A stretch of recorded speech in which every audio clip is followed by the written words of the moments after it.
حضرت ابو امامہ باہلی رضی اللہ تعالیٰ عنہ آپ فرماتے ہیں قال رسول اللہ صلی اللہ علیہ وآلہ وسلم، حضور علیہ الصلوۃ والسلام آپ نے فرمایا من غدا الی المسجد، جو انسان مسجد کی طرف گیا اور اس کی نیت ارادہ لا یرید الا ان یتعلم خیرا او یعلمہ، اس کا ارادہ یہ ہے، اس کی نیت یہ ہے کہ میں مسجد میں جاؤں اور لوگوں کو جا کر دین سکھاؤں، دین سیکھوں یا دین سکھاؤں لوگوں کو، جو اس نیت اس ارادے کے ساتھ مسجد میں گیا اس کا مقام و مرتبہ اس کی نیت کے برابر ہے، نیت کے مطابق اس کو اجر اور ثواب ملے گا، سارا دار و مدار نیت پر ہے۔ حضور علیہ الصلوۃ والسلام آپ نے فرمایا جو اس ارادے کے ساتھ اس نیت کے ساتھ مسجد کی طرف گیا ہے تو اس کا ثواب کتنا ہے؟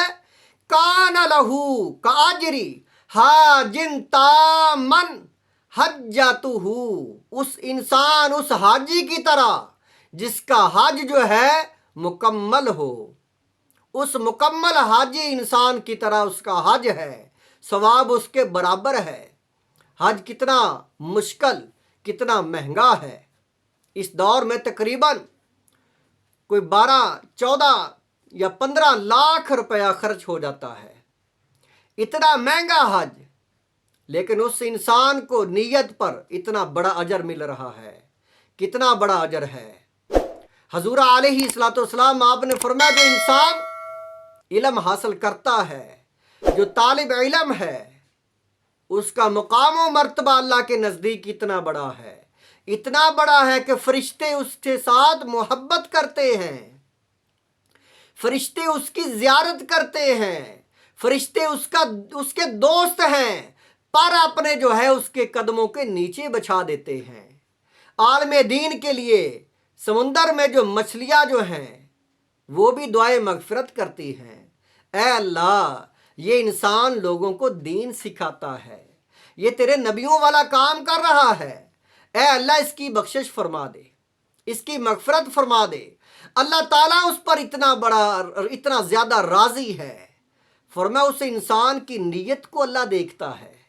کہ اس کا ارادہ کیا ہے، جس کا ارادہ یہ ہے کہ وہ مسجد میں لوگوں کو جا کر تعلیم دے، دین سکھائے،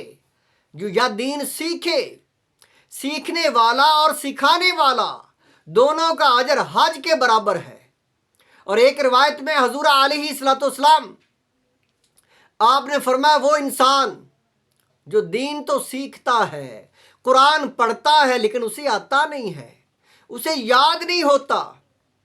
وہ اپنا جو دماغ بڑا خرچ کرتا ہے، محنت کرتا ہے، لیکن اسے سبق نہیں آتا، حضور علیہ الصلوۃ والسلام آپ نے فرمایا اسے اللہ تعالیٰ ڈبل اجر دے گا، اسے زیادہ اجر ملے گا جسے یاد نہیں ہوتا۔ تو اس لیے مسجد میں جانے سے پہلے نیت یہ ہونی چاہیے کہ میں لوگوں کو جا کر دین سکھاؤں یا دین سیکھوں۔ اس مسجد میں جاؤ جس مسجد میں نماز کے بعد درس قرآن، درس حدیث، تبلیغ ہوتی ہے، اس میں جانے کا ثواب حج کے برابر ہوگا۔